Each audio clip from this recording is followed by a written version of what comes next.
This is episode 2 in what I expect to be a 9-part series explaining the Korean nuances of Squid Game. Obviously, there are spoilers ahead, so definitely watch Squid Game before watching this video. And you probably also want to check out my breakdown of episode 1 before watching this, although the order in which you watch these shouldn't be mandatory. If you do want to watch these chronologically, there should be a link in the top right corner right now. And that will take you to episode 1. Alright, let's get it on with episode 2 called Hell. When the contestants start to rebel, the manager shoots his gun to get their attention, and it should be noted that guns are illegal in Korea, and you generally never see one while living here. Even the guns carried by security guards and sometimes even police aren't lethal. The only deaths by gunshot wounds that you've ever heard of in Korea usually involving military exercises, and those are obviously rare too. When the contestants vote on whether to continue or not, notice the green button has a circle on it, while the red button has an X. When marking a test in school by hand, Koreans use a circle to show that something is correct, and an X or a single slash to show something is incorrect. And sometimes it can get confusing if you see a check mark, which of course shows that something is correct in North American culture. When Sang-woo and Ali are dropped off, Ali asks Sang-woo where they are. And Sang-woo looks at the Hanwha sign on the building and says, Yoido. The building Sang-woo looks at is called the Yuksam building, or 63 building, as Yuksam means 6-3.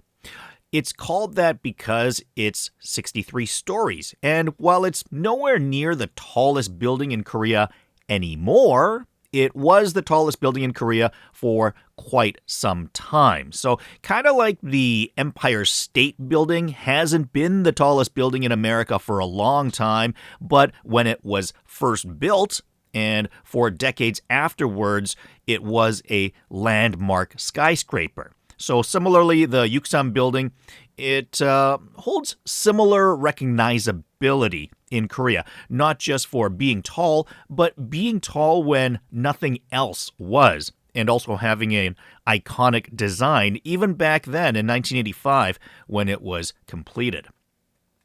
As for Yoido, where the building is located, it's actually an island in the middle of the Han River and is famous for being home to the Korea Stock Exchange as well as the National Assembly. Also, there is the Yoido Full Gospel Church, which was, and I believe, still the largest church in the world, home to over 1 million members. Their founding pastor, Jo Young-gi, actually passed away recently. In order to charge his phone, Sang-woo goes to a convenience store where he pays 2,000 won, or about $2. One of the great things about Korea is as far back as at least 2002, I remember being able to charge your phone at convenience stores for cheap. Even if you don't want to wait, they used to sell AA batteries that would fit into a mini charger that you could charge your phone portably, which is what Sang-woo uses in this case. Ali and Sang-woo both eat cup ramen at the store. These are usually just $1 or $2 and can be easily cooked with just a cup of boiling water, which there is usually a container of at all stores. This is definitely one of the most common things that Koreans will eat when on the go and not wanting to spend a lot of money. Cigarettes in Korea used to be $1 for a pack when I first got here in 2000. They have since risen the price to about $2.50 a pack nowadays, more than twice as expensive from 20 years ago, but obviously much cheaper than packs in North America. Ali tells Sang-woo that he's going to walk back home to Ansan. That's about 30 kilometers from Yoido. I mean, even by car, it's more than a 30-minute drive with no traffic. Walking would take probably like 8 to 10 hours. Ansan is southwest of Seoul, and is known as a city that does have a lot of foreigners and migrant workers. I mentioned this in my episode 1 breakdown, but if you watch this on Netflix now, the number has been edited to just 010034. But notice the police officer punches 8 buttons to make this phone call.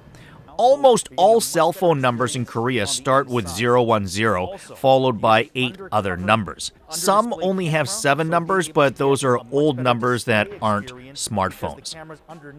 Sae-byuk and her brother Chul are supposed to be North Korean defectors, but if you ask anyone who's Korean, like, their Korean is their first language, they'll tell you that their accents are actually pretty off for what a North Korean really sounds like. Now, Jung Oh-yeon, who plays Sae-byuk, is actually a model turned actor more recently, and it is definitely noted that one of her shortcomings was her take on the North Korean accent. Having said that, she has received critical acclaim for her overall performance, and her popularity as of late is absolutely taking off in Korea. When Ali goes to see his boss is playing a game on the computer. That game is called Go Stop. It is played with cards called hwato, which are similar to playing cards, except there are only 48 cards in a deck instead of 52. The cards are all made up of pictures, and there are basically 12 groups of 4 card sets, but each of those 4 cards are slightly different. Anyways, there are several different games that you can play with those cards, and the most popular among them is a game called Go Stop. Ali's boss mentions that all his other employees haven't been paid too, yet the boss has an envelope full of money. I hate to say this, and it is absolutely generalizing, but in my experiences in Korea over the past 22 years, a lot of Korean companies have an issue with paying on time. This is a densely populated country, and especially in Seoul, it is a dog-eat-dog world, and I've seen too many times people or companies hold on to payments a few months extra for who knows what reason. And I know that they've been paid the money to pay me from their client, but then they'll try to hold on to that payment or wait as long as they can before paying up. And again, it's not everyone, but I never had those experiences when working in North America, and I certainly do hear that from fellow friends that I know here that they've also had issues at times, not all the time, but at times in terms of receiving payments on time. Sae-byuk visits a North Korea-South Korea liaison agent, and I don't know if all of them are corrupt, but I do know they exist for various purposes.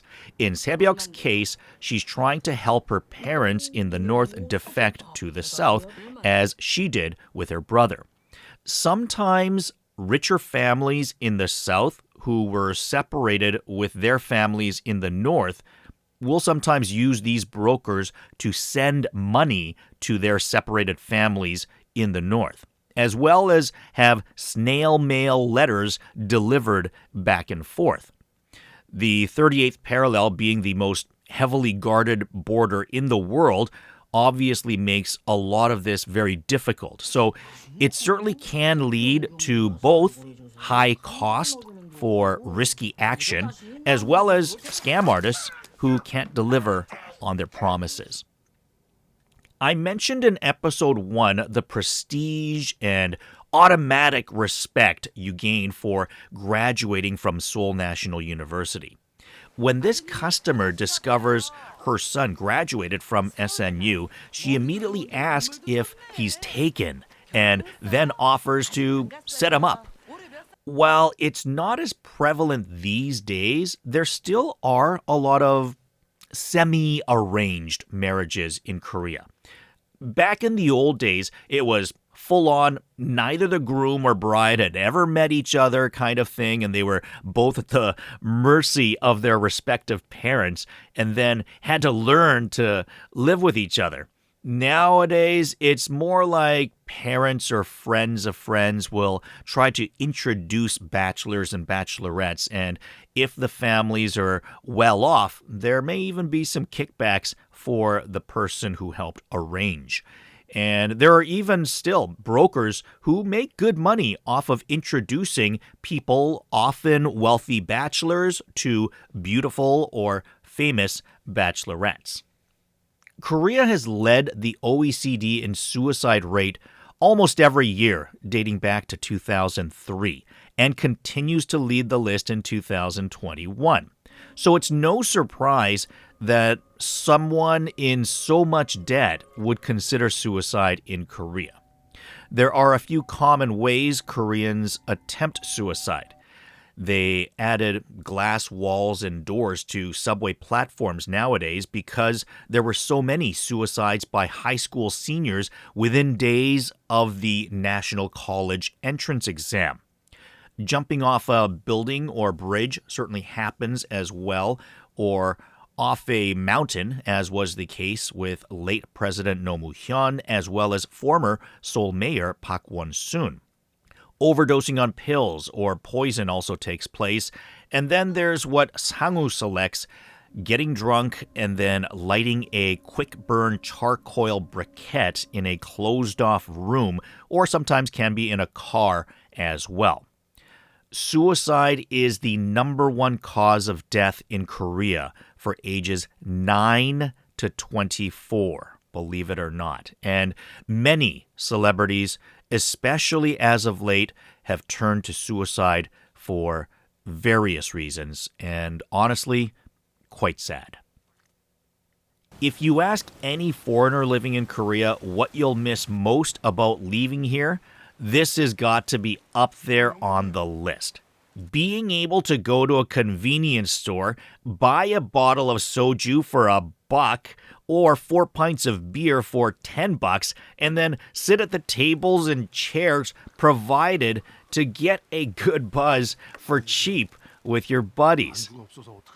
So then, what is soju, you might ask? Soju is Korea's alcohol of choice. It tastes a bit like vodka, but it's only around 20% in alcohol content.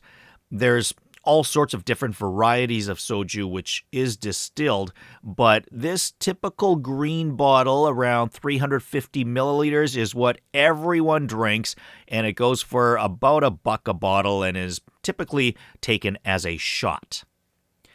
Usually when you drink alcohol in Korea, you have snacks to munch on as well. And while ramen isn't typically a snack that you would have soju with, having it raw this way with the powder sprinkled over it is a way that I'm sure a lot of people, if not most people, have at least tried once in Korea. There are very specific cultures when it comes to drinking in Korea, and one of them is that you never pour your own shot or glass.